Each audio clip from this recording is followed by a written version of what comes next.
Welcome, in front of me I have Samsung Galaxy Note 10 Lite, and today I will show you how you can remove SIM pin from your SIM card.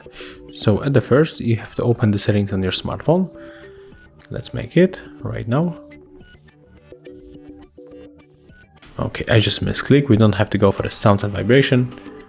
We have to scroll down. Oh, come on. We have to scroll down and go for the biometrics and the security. Then we have to scroll down another time and tap on the other security settings and go for the setup SIM card lock.